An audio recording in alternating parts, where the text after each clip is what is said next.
Factory is probably one of the oldest communities in Ontario for sure.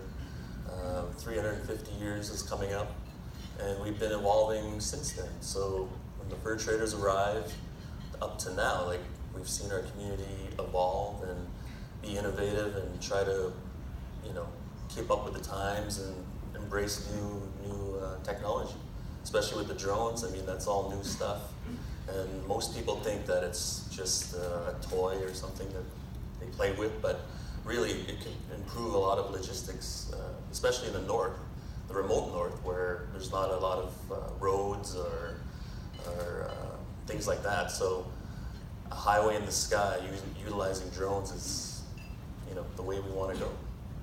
Yeah, I think I think we're all kind of used to drones, or at least most of us have been introduced to the concept. Mm-hmm. And I think the reaction, especially if you haven't had a chance to see the size of that drone, I mean, that is a cargo-bearing drone. Suddenly, for a lot of us, it just kind of clicks how this could work. It seems like suddenly a very common sense solution, as opposed to that thing that can sometimes irritate you in the park.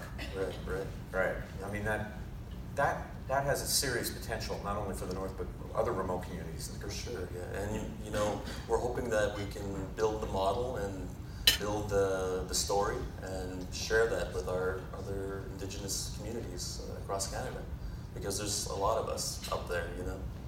So it's very easy, I think, to see how using drones is an innovative way to get goods to and from remote communities like that. I know there's a lot of challenges involved, but probably for a lot of people in the audience, that immediately clicks as a solution.